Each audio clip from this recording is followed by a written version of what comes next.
Chapter 3. A town is a thing like a colonial animal. A town has a nervous system and a head and shoulders and feet. A town is a thing separate from all other towns, so that there are no two towns alike. And a town has a whole emotion. How news travels through a town is a mystery not easily to be solved. News seems to move faster than small boys can scramble and dart to tell it, faster than women can call it over the fences. Before Kino and Juana and the other fishers had come to Kino's brush house, the nerves of the town were pulsing and vibrating with the news. Kino had found the pearl of the world. Before panting little boys could strangle out the words, their mothers knew it. The news swept on past the brush houses, and it washed in a foaming wave into the town of stone and plaster. It came to the priest walking in his garden, and it put a thoughtful look in his eyes and a memory of certain repairs necessary to the church. He wondered what the pearl would be worth, and he wondered whether he had baptized Kino's baby or married him for that matter. The news came to the shopkeepers, and they looked at men's clothes that had not sold so well. The news came to the doctor, where he sat with a woman whose illness was age, though neither she nor the doctor would admit it. And when it was made plain who Kino was, the doctor grew stern and judicious at the same time. "He is a client of mine," the doctor said. "I am treating his child for a scorpion sting." And the doctor's eyes rolled up a little in their fat hammocks, and he thought of Paris. He remembered the room he had lived in there as a great and luxurious place. The doctor looked past his aged patient, and saw himself sitting in a restaurant in Paris, and a waiter was just opening a bottle of wine. The news came early to the beggars in front of the church, and it made them giggle a little with pleasure, for they knew that there was no alms-giver in the world like a poor man who is suddenly lucky. Kino has found the pearl of the world. In the town, in little offices, sat the men who bought pearls from fishers. They waited in their chairs until the pearls came in, and then they cackled and fought and shouted and threatened until they reached the lowest price the fishermen would stand. But there was a price below which they dared not go, for it had happened that a fisherman in despair had given his pearls to the church. And when the buying was over, these buyers sat alone, and their fingers played restlessly with the pearls, and they wished they owned the pearls. For there were not many buyers, really. There was only one, and he kept these agents in separate offices to give a semblance of competition. The news came to these men, and their eyes squinted, and their fingertips burned a little, and each one thought how the patron could not live forever, and somehow had to take his place. And each one thought how, with some capital, he could get a new start. All manner of people grew interested in Kino, people with things to sell, and people with favors to ask. Kino had found the pearl of the world. The essence of pearl mixed with essence of men, and a curious dark residue was precipitated. Every man suddenly became related to Kino's pearl, and Kino's pearl went into the dreams, the speculations, the schemes, the plans, the futures, the wishes, the needs, the lusts, the hungers of everyone. And only one person stood in the way, and that was Kino, so that he became curiously every man's enemy. The news stirred up something indefinitely black and evil in the town. The black distillate was like the scorpion, or like hunger in the smell of food, or like loneliness when love is withheld. The poison sacks of the town began to manufacture venom, and the town swelled and puffed with the pressure of it. But Kino and Juana did not know these things, because they were happy and excited. They thought everyone shared their joy. Juan Tomas and Apollonia did, and they were the world too. In the afternoon, when the sun had gone down over the mountains of the peninsula to sink in the outward sea, Kino squatted in his house with Juana beside him. and the brush house was crowded with neighbors. Kino held the great pearl in his hand, and it was warm and alive in his hand, and the music of the pearl had merged with the music of the family, so that one beautified the other. The neighbors looked at the pearl in Kino's hand, and they wondered how such luck could come to any man. And when Juan Tomas, who squatted on Kino's right hand because he was his brother, asked, "What will you do now that you've become a rich man?"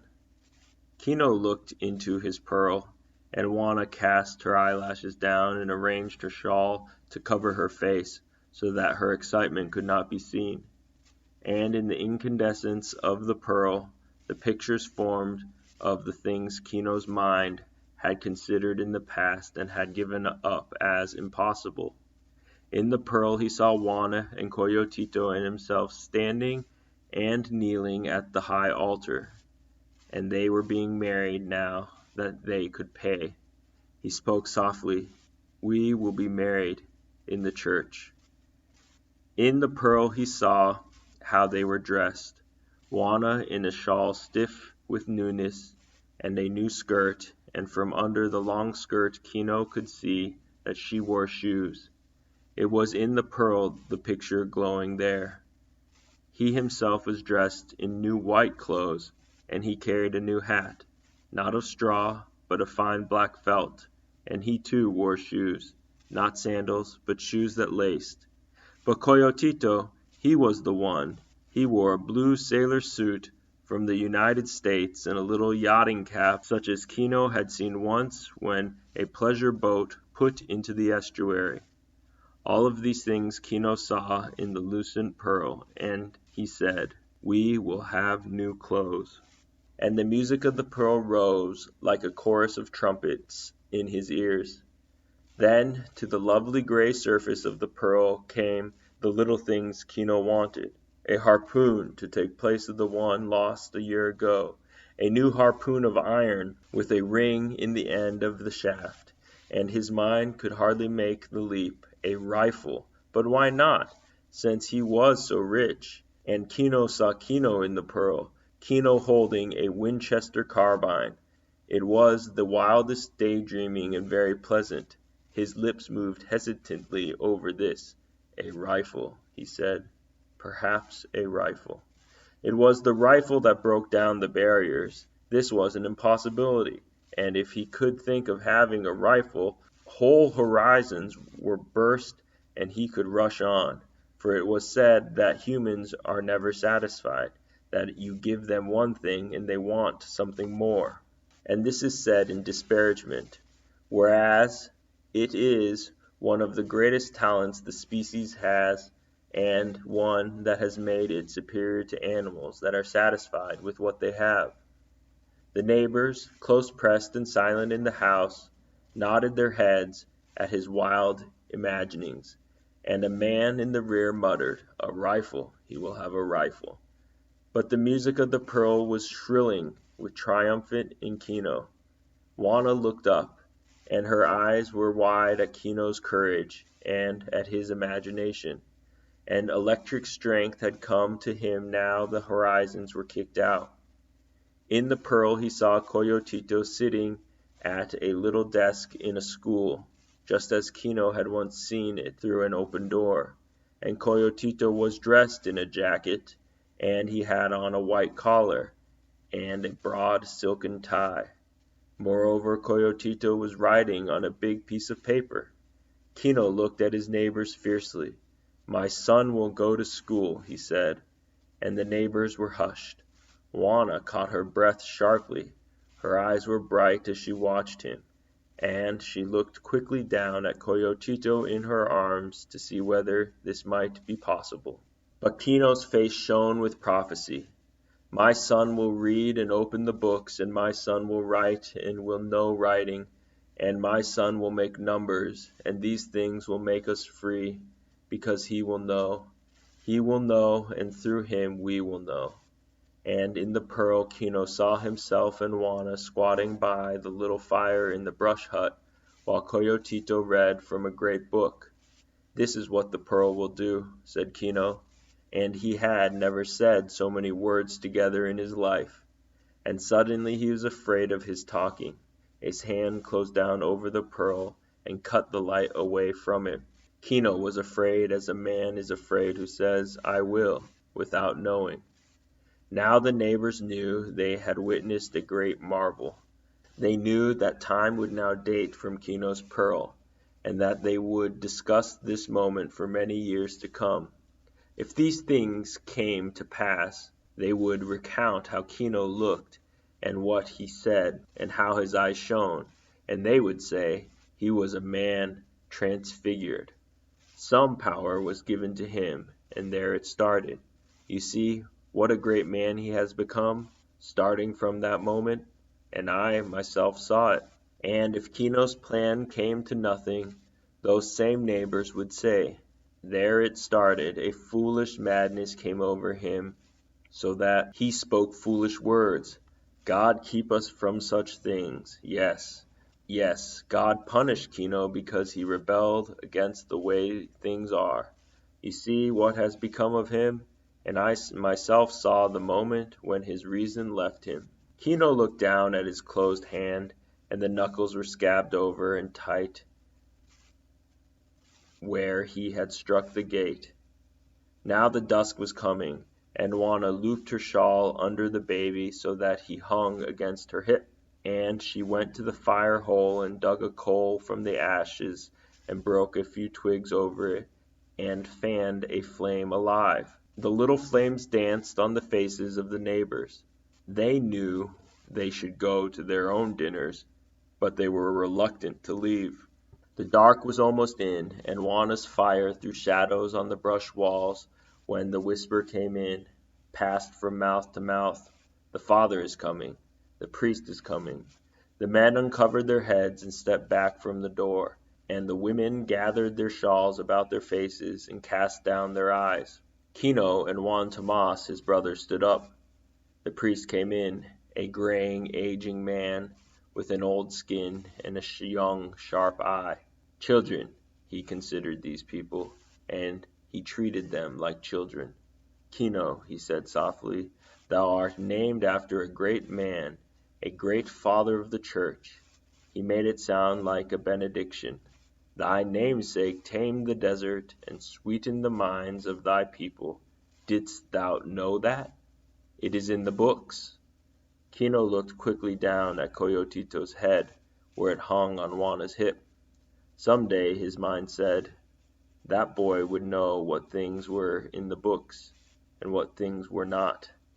The music had gone out of Kino's head, but now, thinly, slowly, the melody of the morning, the music of evil, of the enemy sounded. But it was faint and weak, and Kino looked at his neighbors to see who might have brought this song in. But the priest was speaking again. "It has come to me that thou hast found a great fortune, a great pearl."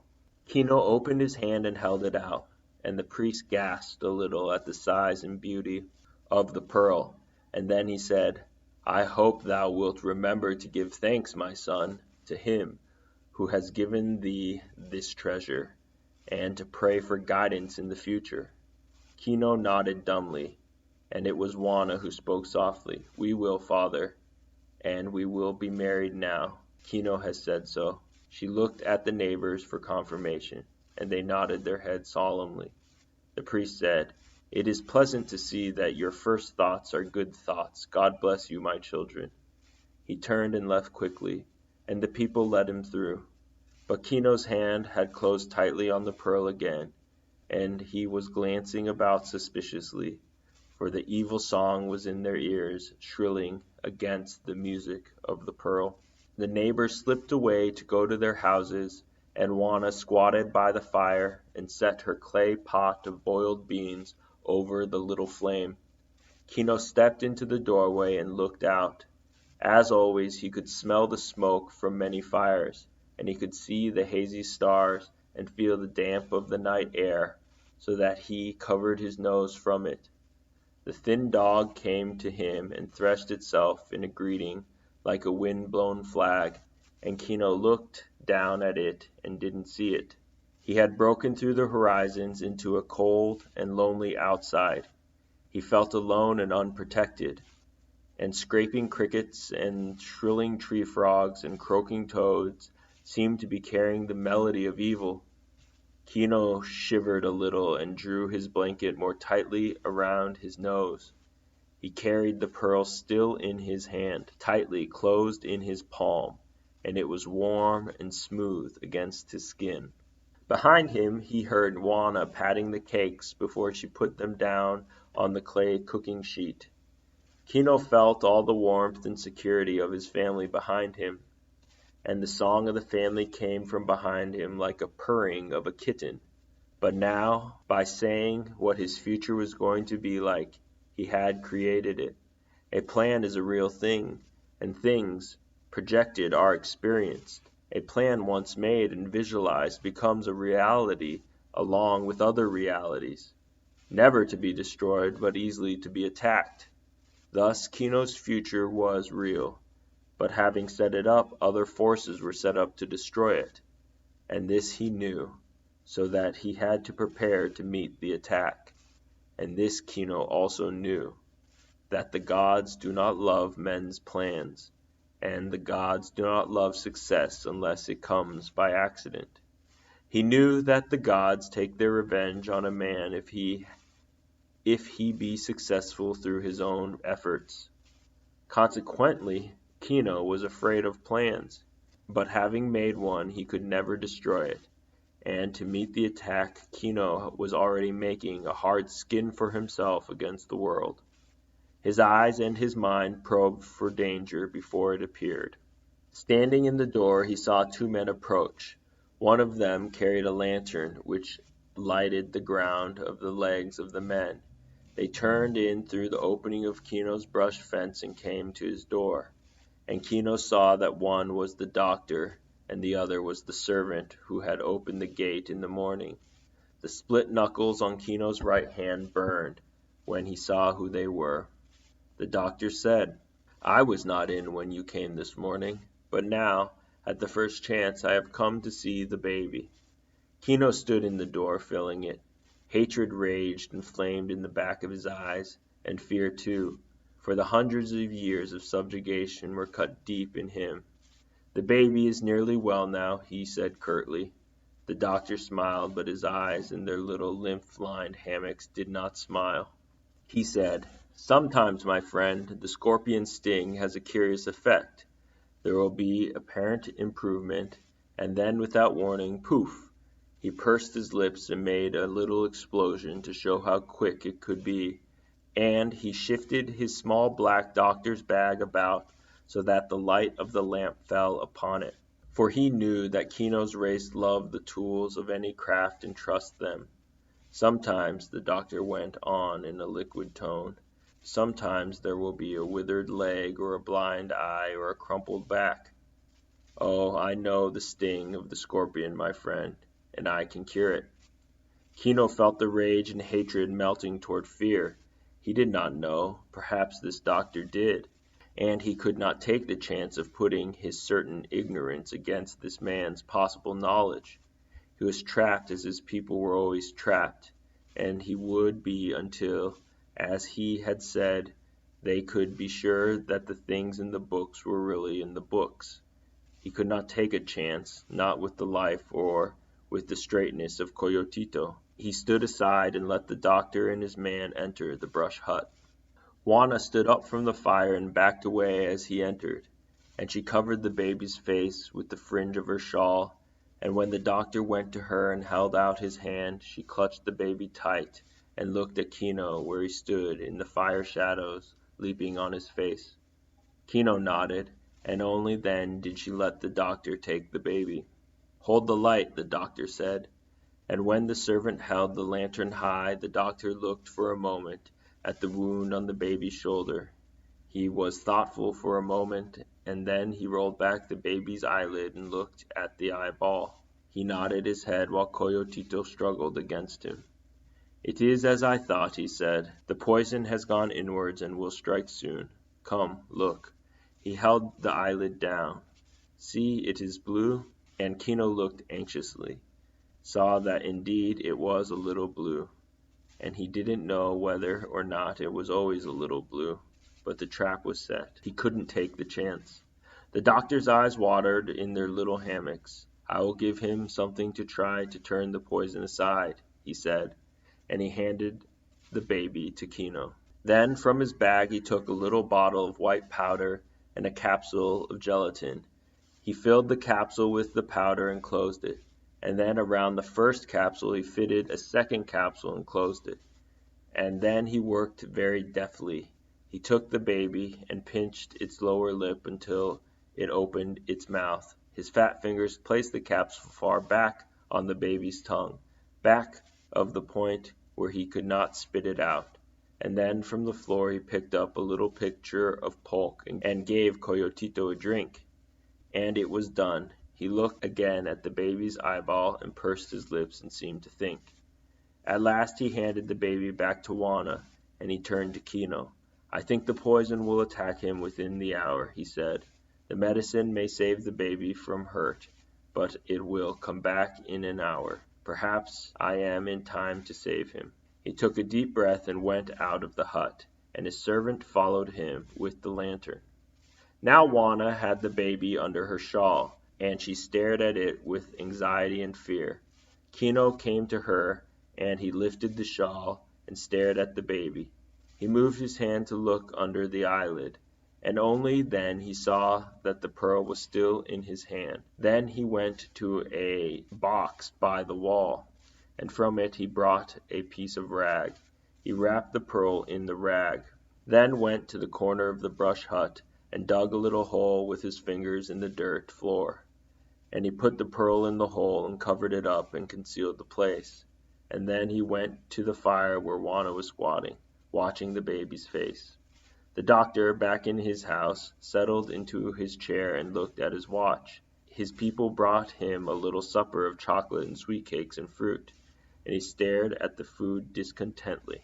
In the houses of the neighbors, the subject that would lead all conversations for a long time to come was aired for the first time to see how it would go.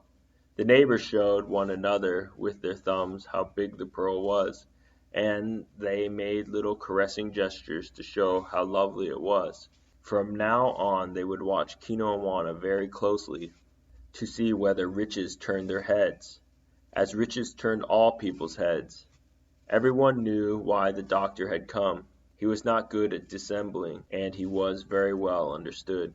Out in the estuary a tight-woven school of small fishes glittered and broke water to escape a school of great fishes that drove in to eat them. And in the houses the people could hear the swishes of the small ones and the bouncing splash of the great ones as the slaughter went on.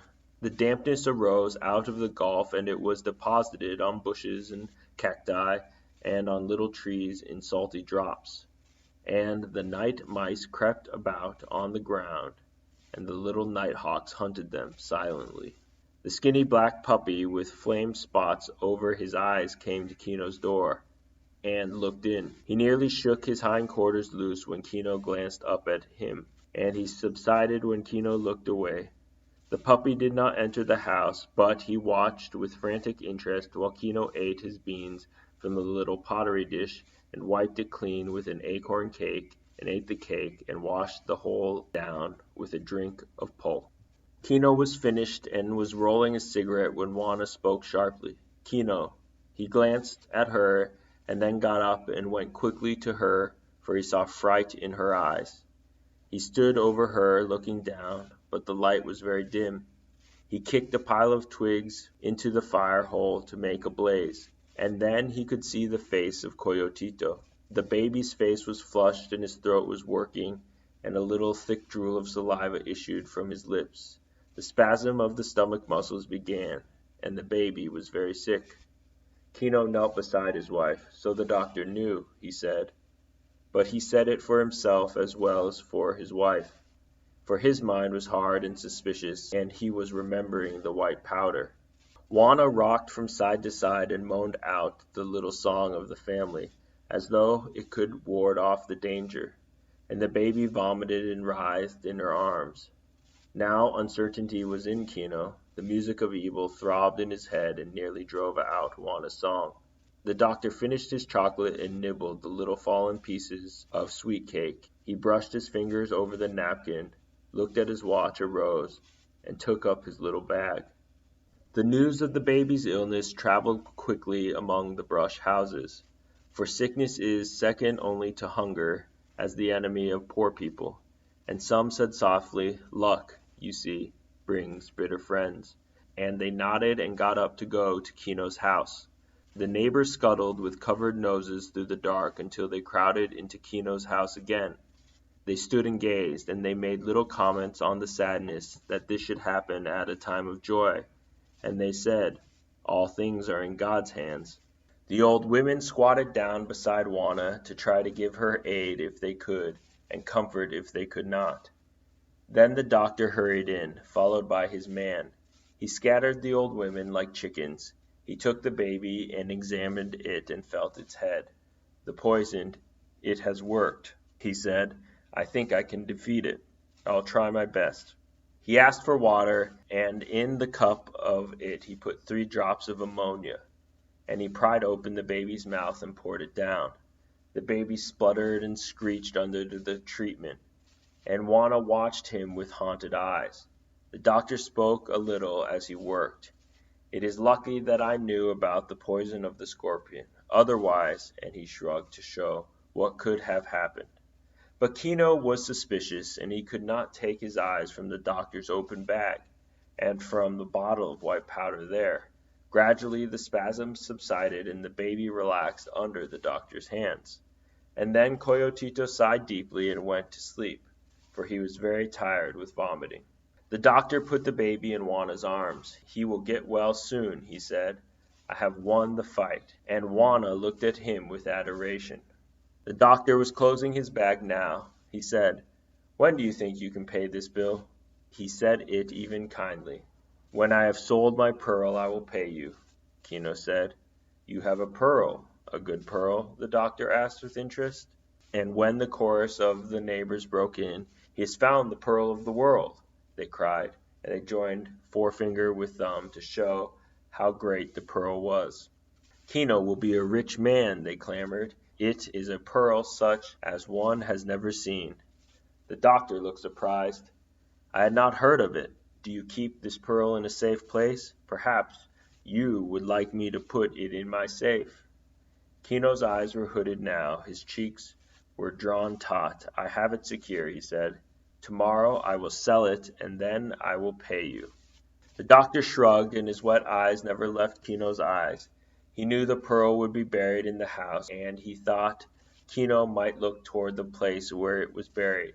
"It would be a shame to have it stolen before you could sell it," the doctor said, and he saw Kino's eyes flick involuntarily to the floor near the side post of the brush house.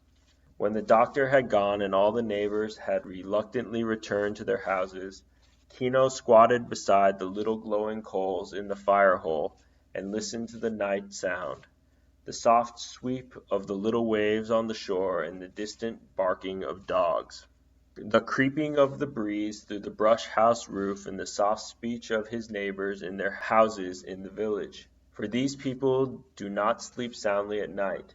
They awaken at intervals and talk a little and then go to sleep again. And after a while Kino got up and went to the door of his house. He smelled the breeze, and he listened for any foreign sound of secrecy or creeping, and his eyes searched the darkness, for the music of evil was sounding in his head, and he was fierce and afraid. After he had probed the night with his senses, he went to the place by the side post where the pearl was buried, and he dug it up and brought it into his sleeping mat. And under his sleeping mat he dug another little hole on the dirt floor, and buried his pearl, and covered it up again. And Juana, sitting by the fire hole, watched him with questioning eyes. And when he had buried his pearls, she asked, "Why do you fear?" Kino searched for a true answer, and at last he said, "Everyone," and he could feel a shell of hardness drawing over him. After a while they lay down together on the sleeping mat, and Juana did not put the baby in his box tonight. but cradled him in her arms and covered his face with her head shawl. And the last night went out of the embers in the fire hole.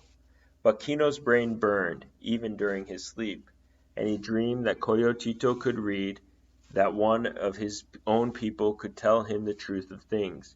And in his dream Coyotito was reading from a book as large as a house, with letters as big as dogs, and the words galloped and played on the page. And the darkness spread over the page, and with the darkness came the music of evil again. And Kino stirred in his sleep, and when he stirred, Juana's eyes opened in the darkness. And then Kino awakened, with the evil music pulsing in him, and he lay in the darkness with his ears alert. Then from the corner of the house came a sound so soft that it might have been simply a thought, a little furtive moment, a touch of a foot on earth, the almost inaudible purr of controlled breathing. Kino held his breath to listen, and he knew that whatever dark thing was in his house was holding its breath too, to listen. For a time no sound at all came from the corner of the brush house.